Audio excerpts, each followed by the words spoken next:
दोस्तों, बड़ी खबर निकलकर सामने आ रही है। ईरान के विदेश मंत्री पाकिस्तान के बाद ओमान और अब रशिया पहुंच चुके हैं और रशिया पहुंचते ही युद्ध के कई नियम बदल गए हैं। साथ ही ईरान पाकिस्तान पर भी नाराज हुआ है। क्या कुछ चल रहा है, सब जानते हैं। हमारे साथ भरत जी मौजूद हैं। भरत जी, अब ईरान के विदेश मंत्री रूस पहुंच चुके हैं।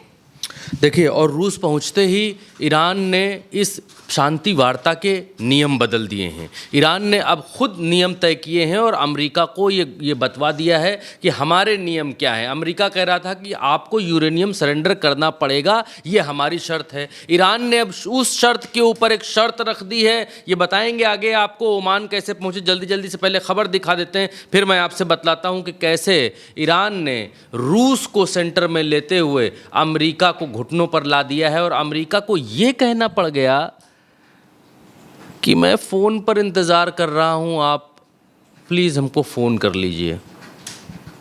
बात यहाँ तक पहुँच चुकी है। वीडियो की शुरुआत करेंगे, दिखलाएंगे आपको। आपके सामने स्क्रीन के ऊपर है ये तस्वीर, निकल करके सेंट पीटर्सबर्ग से आई है। और सेंट पीटर्सबर्ग में जब अब्बास अरागची यहाँ पर उतरे हैं तो यहाँ देखिए हवा चल रही है और हवा के साथ शायद बर्फबारी या कुछ ऐसा दिखलाई दे रहा है।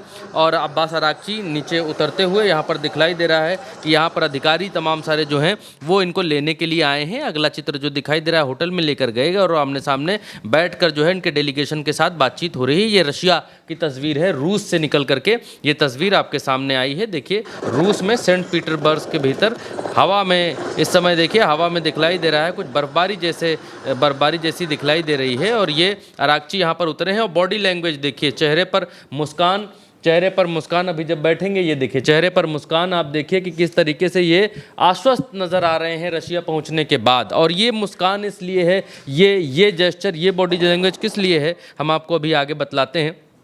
दूसरी खबर निकल करके ये भी आई कि यहाँ पर ईरान ने जो है ओमान के सुल्तान हैं हैथम बिन तारिक, उनसे मुलाकात की। अच्छा, ओमान इम्पॉर्टेंट इसलिए है क्योंकि ये जो आपको बैंगनी कलर का दिख रहा है नक्शा, ये ओमान है। ईरान ने ओमान को ये कहा है कि भाई आप इधर से टोल लगाओ, हम इधर से टोल लगाएंगे और यहाँ जो अमेरिका खड़ा हुआ है इसको मार भगाएंगे यहाँ से। ये जो है हमारे अंगने में अमेरिका का क्या काम है। तो अब इनको यहाँ से ये हटाना चाहते हैं, भगाना चाहते हैं। और अब ये बातचीत बन गई है लगभग कि हमारी बातचीत ये यहाँ पर तय हो चुकी है कि होर्मुज आधा हमारा आधा तुम्हारा, अब इसके अलावा नो बंटवारा। कहता है अमेरिका कि यहाँ हम आएंगे। तो ओमान के साथ ये जो बातचीत हुई, ये बातचीत आज इसीलिए हुई। यहाँ पर अब्बास अरागची ने ऊपर इस बातचीत के कुछ पॉइंटर्स लिखे हुए हैं। ये पॉइंटर्स मैं आपको बता देता हूँ। ऊपर लिखा हुआ है कि ओमान में अपने उदार मेजबानों के प्रति आभार, उन्होंने ये लिखा है कि द्विपक्षीय मामलों और क्षेत्रीय घटनाक्रमों पर महत्वपूर्ण चर्चाएं हुई। होर्मुज तट से सटे एकमात्र राज्य होने के नाते हमारा ध्यान सुरक्षित परागमन निश्चित करने के लिए नए तरीकों पर केंद्रित था, जिससे हमारे सभी प्रिय पड़ोसियों और विश्व को लाभ हो सके। हमारे पड़ोसी हमारी प्राथमिकता है। ये कह रहे हैं कि हम ऐसे तरीकों पर बातचीत करने गए थे जिससे हमारे पड़ोसियों और विश्व दोनों को लाभ हो सके। लाभ का मतलब वही है जो मैं आपको बतला रहा था कि यहाँ पर आधा हम टोल लगाएंगे, आधा आप टोल लगाइए। और ये खबर निकल करके आ रही है कि ओमान इस पर राजी हो गया। ओमान ने कहा है ठीक है, आधा आपका आधा हमारा। इससे ईरान ने एक बहुत बड़ी कूटनीतिक चाल चली है। कूटनीतिक चाल इस वजह से कि अमेरिका इस रीजन के भीतर अपने बड़े दोस्त सऊदी अरेबिया, इस पूरे रीजन में मुस्लिम ममालिकों में सऊदी अरेबिया ही एक ऐसा राज्य है, देश है जो अमेरिका के ज़्यादा करीब है। अब मसला ये है कि इस रीजन के भीतर ईरान को भी किसी ना किसी के ऊपर हाथ रखना पड़ेगा। एक रोटी है अगर तो फिर वो बांटनी पड़ेगी।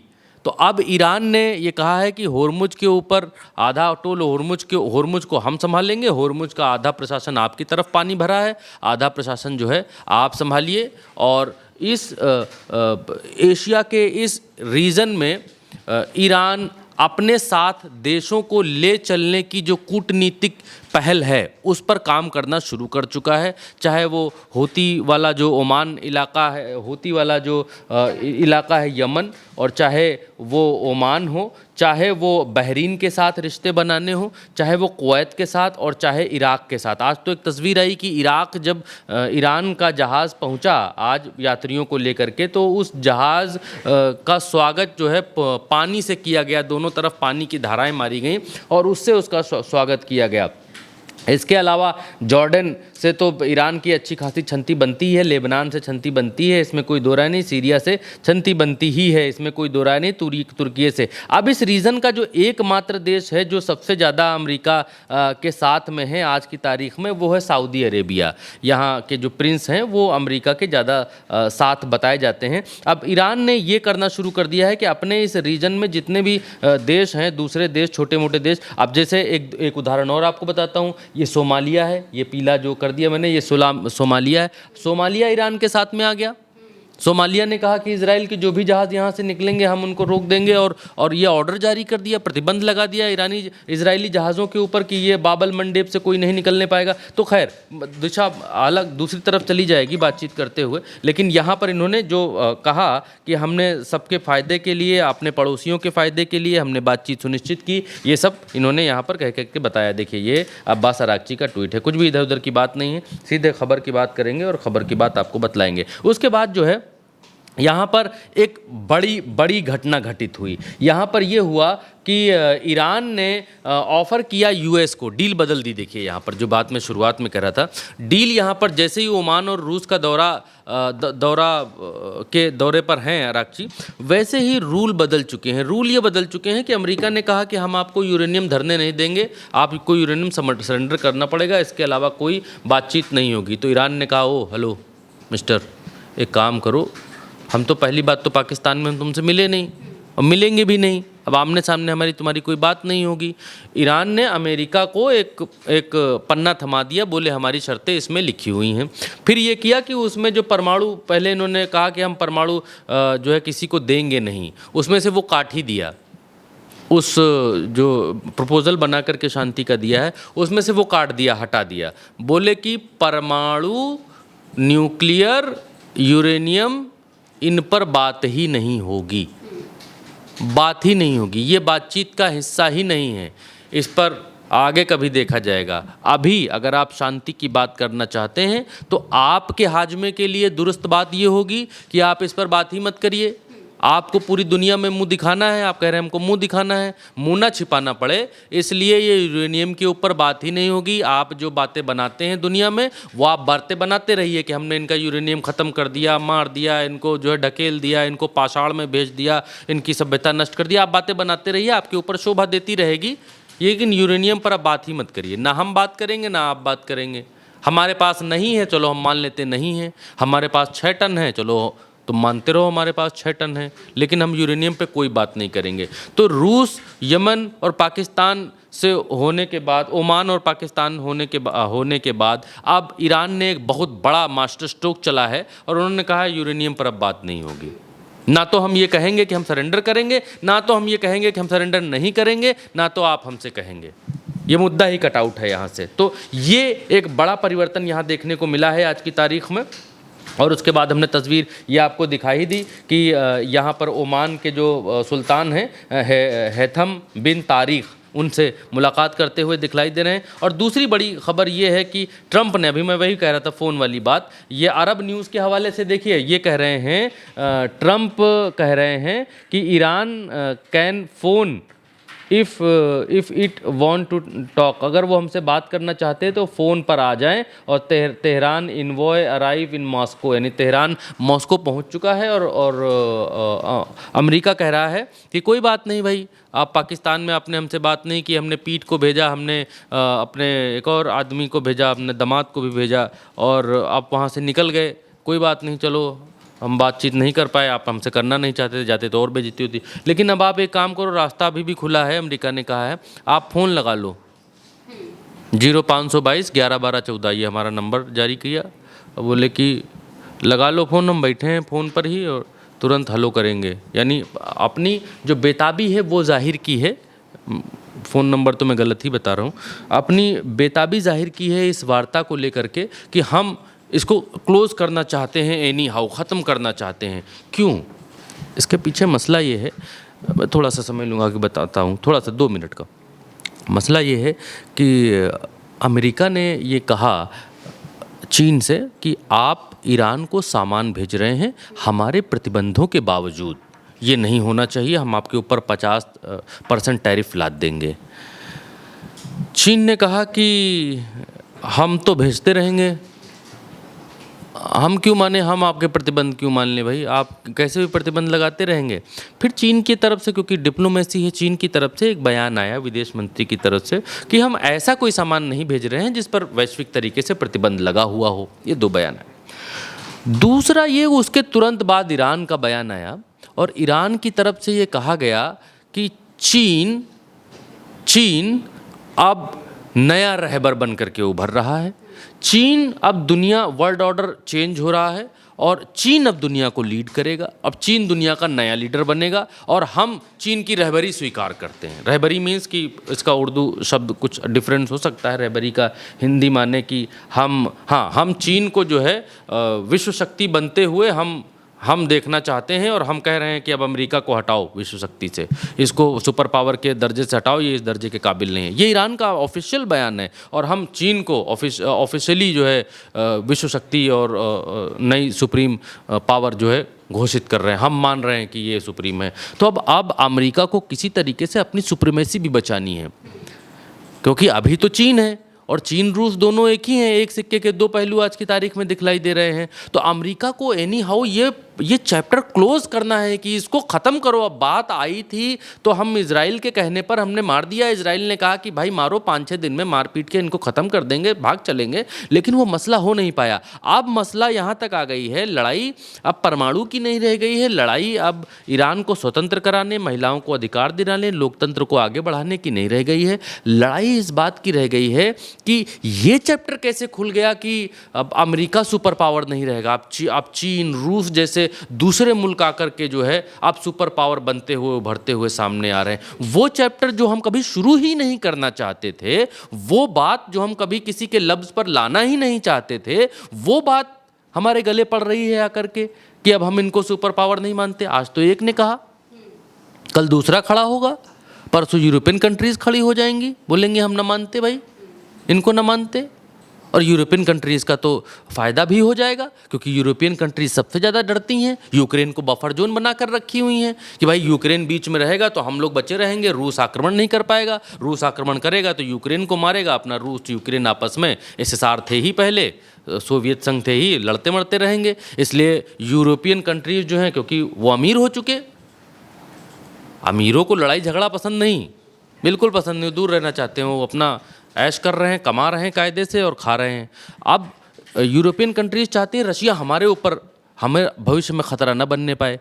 तो अगर यूरोपियन कंट्रीज़ में से कुछ यूरोपियन कंट्रीज़ टूटती हैं, अमेरिका की गुलामी स्वीकार करना ख़त्म करती हैं, जो धीरे धीरे होता दिख रहा है, कभी नेटो साथ नहीं दे रहा, कभी यूरोपियन कंट्रीज़ ने साथ नहीं दिया, तो ये दिखाई दे रहा है कि नया वर्ल्ड ऑर्डर तो सेट होता हुआ दिखलाई दे रहा है। अब अगर यूरोपियन कंट्रीज़ भी चीन और रूस, चीन ना ही मानिए तो रूस के फेवर में अगर वोट करती हैं कि हम, रूस तो बढ़िया आदमी है, अच्छा आदमी है रूस, तो रूस से उनको अभयदान मिल सकता है कि नहीं भाई हम आक्रमण नहीं करेंगे। वैसे भी रूस कहता भी है कि हम आक्रमण नहीं करेंगे, लेकिन ये यूरोपियन कंट्रीज़ का डर है, क्योंकि छोटी छोटी कंट्रीज़ हैं, छोटी रूस के सामने कभी ठहरेंगी नहीं। अलग अलग छोटे छोटे देश हैं, कब कौन किस देश में घुस जाता है पता नहीं चलता है, तो इनको एक अभयदान भी, तो तमाम सारी इसमें कूटनीतिक बातें हैं जो अमेरिका नहीं चाहता है, बिल्कुल भी नहीं चाहता है कि अब इस स्तर तक की बातें होकर के आए कि हम तो तुमको मानते ही नहीं, होइगो नेता तुम अपने घर के जाओ। अगर इस हद तक बेइज्जती होने लग जाएगी तो फिर इज्जत क्या बचेगी। और ट्रंप इस चैप्टर को एनी हाउ क्लोज करना चाहते हैं और इसीलिए वो इस बात को कह रहे हैं, अरब न्यूज़ के हवाले से खबर आई, कह रहे हैं कि हम फ़ोन कॉल पर मौजूद हैं, फ़ोन करो, तुरंत फ़ोन मिलाओ। और ये देखिए एक और CNBC न्यूज़ के हवाले से ये भी इस बात को कह रहे हैं, Trump cancel US envoy trip इन पाकिस्तान, यानी इनका जो जाने वाला था पाकिस्तान इनका जो दल जाने वाला था नेगोशिएशंस के लिए, उसको कैंसिल कर दिया इन्होंने। और उन्होंने कहा है if they want to talk all they have to do is call. अगर बातचीत हमसे करना चाहते हैं तो अपने आदमियों को वैसे भी ये भेज कर करते क्या। ईरान पाकिस्तान से निकल चुका था, ओमान पहुंच चुका था और रशिया पहुंच चुका है आज की तारीख में। मैं वीडियो दिखा आपको। तो अमेरिका ने कहा है कि कोई बात नहीं, हमारा डेलीगेशन नहीं जाएगा, लेकिन हम कॉल पर मौजूद हैं, आप फ़ोन करो भाई, कोई दिक्कत है, कोई परेशानी है, कोई ऐसी शिकायत है, तो हम तो बातचीत कर ही रहे हैं। बातचीत नहीं हो रही तो भाई फ़ोन कर लो हमको। अगर ऐसी कोई परेशानी लग रही है तो आप हमको तुरंत फ़ोन घुमाओ, हम तो खाली बैठे ही हैं। तो ये यहाँ पर दिखलाई दे रहा है कि एक अमेरिका की चिंता यहाँ पर जाहिर हो रही है। अब ये ईरानियन जो फॉरेन मिनिस्टर हैं वो सेंट पीटरबर्ग पहुँच चुके हैं और पहुँचने के बाद क्या बयान दिया उसको भी थोड़ा सा देख लेते हैं। इन्होंने कहा कि हवाई अड्डे पर पहुंचने पर आरागची ने कहा कि उन्हें अपने रूसी मित्रों से इस अवधि में युद्ध से संबंधित घटनाक्रमों और वर्तमान स्थितियों पर परामर्श करने और नवीनतम स्थिति की समीक्षा करने का अवसर मिला। वो कह रहे हैं कि हम अब नवीनतम स्थितियों का यहाँ पर आकलन करेंगे कि अब नए, ये तो हो चुका भाई, बात तो हो नहीं पा रही है, और बंद है, सब बंद है। अमेरिका कहता है मारेंगे, बम मारेंगे, फलाना मारेंगे। अब नया क्या कर सकते हैं हम लोग, नया क्या कर सकते हैं? क्या हम हमला करें?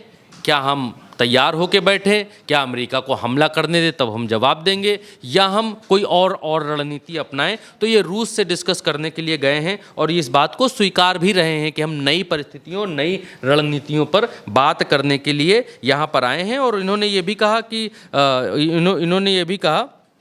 कि अच्छा, एक चीज़ और है, इसके अलावा आगे गलीबाफ है यहाँ पर, क्योंकि ये गए नहीं हैं अभी, ये भी ईरान में ही है। पिछली दफ़ा ये दौरे पर गए थे, इस दफ़ा नहीं गए हैं। गलीबाफ ने कहा कि ईरानी संसद, गलीबाफ ने ट्रंप के उस आरोप को खारिज कर दिया जिसमें ट्रंप ने कहा था कि अब ईरान के पास खेलने के लिए कोई कार्ड नहीं रह गया। ये ट्रंप ने कहा था कि ईरान के पास अब खोए नहीं कुछ, इनकी आर्मी हमने मार दी, नेवी मार, सब इनका ख़त्म कर दिया है। और अब गलीबाफ कह रहे हैं कि उनका कहना है कि असल में वॉशिंगटन के पास कार्ड ख़त्म हो गए हैं, तेहरान के पास नहीं है। उनको जवाब दे रहे हैं कि तुम जो ये कह रहे हो कि अब हमारे पास कुछ बचा नहीं है करने को, या हमारे पास कुछ बचा नहीं है, कोई शक्ति नहीं बची है संधि करने को, तो हमारे पास कुछ है नहीं, तो हमारे पास नहीं, अपना सोचो, तुम अपना देखो कि तुम्हारे पास है कि नहीं हो। तुम्हारे पास है तो तुम आराम से बैठो चिया के। हमारा आदमी जो है 2-3 देश घूम रहा है, जा रहा है, वो क्या बताते हैं उसके बाद जो है हम उसके ऊपर निर्णय लेंगे, हम उसके ऊपर देखेंगे। अच्छा, एक और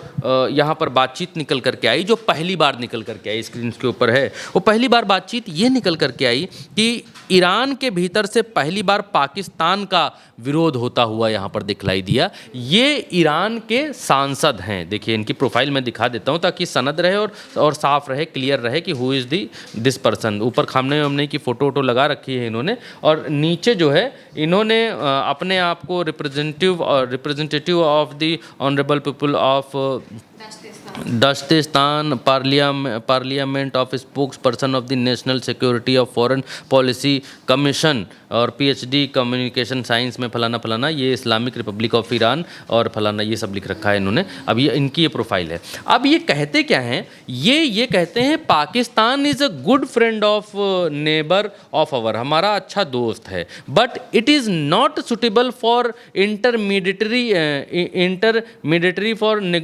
negotiation of lacks of necessary credibility of mediation. यानी कि पाकिस्तान की जो क्रेडिबिलिटी है वो ठीक नहीं है। इसमें आगे ये कह रहे हैं कि इसका हिंदी तर्जुमा बता देता हूँ। ईरानी संसद के राष्ट्रीय सुरक्षा और विदेश नीति समिति के जो प्रवक्ता हैं रेजई, उन्होंने कहा है कि पाकिस्तान दोस्त जरूर है, लेकिन ये रेजई हैं सामने, वो कह रहे हैं कि दोस्त जरूर है लेकिन वो बातचीत में बीच का सही पक्ष यानी मध्यस्थ नहीं बन सकता है। रेजई ने कहा कि पाकिस्तान अक्सर डोनाल्ड ट्रंप और अमेरिका के हितों को ध्यान में रखता है और उनके खिलाफ कुछ नहीं कहता है, इसलिए वो निष्पक्ष नहीं माना जा सकता है। उन्होंने ये भी कहा कि एक सही मध्यस्थ वही होता है जो दूसरे पक्षों के बीच निष्पक्ष रहे, न कि हमेशा एक पक्ष की तरफ झुका रहे। उनका ये बयान ऐसे समय में आया है जब ईरान के विदेश मंत्री अब्बास अरागची ने 24 घंटे में 2 बार पाकिस्तान का दौरा किया है। यहाँ पर ये बतला रहे हैं इनकी रिपोर्ट के अनुसार कि 2 बार पाकिस्तान का दौरा किया है पिछले 40 दिनों के भीतर या 24 दिनों के भीतर, और उसके बाद जो है कह रहे हैं कि पाकिस्तान नहीं करा सकता। और एक चीज़ मुझे दर्शकों ने नीचे कमेंट किए, लेकिन एक चीज़ मैं भी शुरू से ये कह रहा हूँ, अगर आप मेरे वीडियोस देखते हैं तो मैं भी शुरू से ये कह रहा हूँ, जितना मैं पढ़ लिख रहा हूँ, देख रहा हूँ, वर्ल्ड को, दुनिया को समझ रहा हूँ अपनी छोटी सी बुद्धि के अनुसार, उसके लिहाज से अमेरिका जो अपने आप को सुपर पावर मानता है, उसका युद्ध रुकवाने के लिए, इज़राइल जैसे नरभक्षी का युद्ध रुकवाने के लिए कोई दमदार आदमी चाहिए, दमदार आदमी जिसके पास ताकत हो, और जो ताकत का इस्तेमाल करने में पीछे ना हट के कहे नहीं मानोगे तो फिर होगा, फिर कुछ और ही होगा, याचना नहीं अब रण होगा, हो गया, बहुत हो गया।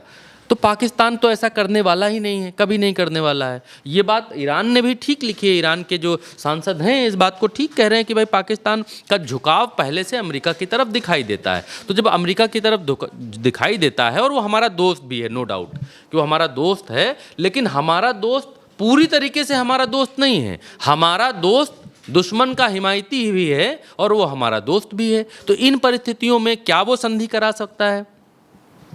सवाल बड़ा है कि इन परिस्थितियों में ऐसे में कोई बड़ा मुल्क चाहिए, रूस जैसा मुल्क चाहिए, ऐसे में कोई और ताकतवर मुल्क चाहिए जो बिठा करके संधि करा पाए, जो ईरान को भी डपट पाए। क्या आपको भी मानना पड़ेगा ये वाली शर्त? तो अमेरिका ये बात ठीक कह रहा है और ईरान से कहना पड़ेगा, भाई अमेरिका कहना पड़ेगा ईरान ये बातें ठीक कह रहा है, तुमको ये मानना पड़ेगा, तब तो संधि होगी, तब तो बातचीत होगी। बातचीत और कैसे होगी? ऐसे तो नहीं होगी कि ये तो वही, आप जैसे निगोशिएशंस में तो आप लोग जानते हैं निगोशिएशंस क्या समझाना, कि भाई आप कुछ खरीदने गए, सामने वाले ने कहा 2 रुपए की देंगे, आपने कहा कि 1 रुपए की लेंगे। तो अगर आप भी 1 रुपए से 1.5 रुपए पर नहीं पहुंचेंगे, वो भी 1.5 रुपए से 1 रुपए पर, तो सौदा कैसे होगा? सौदा हो नहीं पाएगा। तो मसला वही है। तो पाकिस्तान मैंने पहले भी कहा कि पाकिस्तान संवाद की सुविधा तो दे सकता है, लेकिन संवाद के निष्कर्ष पर किसी को नहीं पहुंचा सकता है। ना अमेरिका को पहुंचा सकता है, ना ईरान को पहुंचा सकता है, क्योंकि उसके पास वो कैपेबिलिटीज़ नहीं है। और अमेरिका ने पाकिस्तान को चुना क्यों? पाकिस्तान खुद नहीं आया है, ये भी आपको थोड़ा समझना पड़ेगा। अमेरिका ने चुना है, और उसको भी आपको थोड़ा जियोपॉलिटिक्स समझनी पड़ेगी कि अमेरिका ने पाकिस्तान को इसलिए चुना है कि एशिया में भाई चीन तो ताकतवर है ही है, भारत भी कभी अमेरिका के साथ रहता है, कभी नहीं रहता है। भारत की सरकार की बात कर रहा हूँ मैं, किसी पार्टी की बात नहीं कर रहा। तो भारत की जो सरकार है वो कभी प्रतिबद्धता ईरान के साथ दिखाती है, कहती है हमारे पुराने समय से टर्म है। भारत में जो सरकार चला रहे लोग हैं वो कहीं भी कुछ भी कर रहे हो, मैं उनकी बात नहीं कर रहा। तो अमेरिका को ये बात लगती है कि भारत भी ताकतवर होने की दिशा में आगे बढ़ रहा है, भाई विकासशील से विकसित होने की श्रेणी में आ रहा है। चीन का मार्केट और चीन में जिस तरीके से आर्थिक ग्रोथ वो दर्ज कर रहा है, तो वो अमेरिका के लिए खतरा है।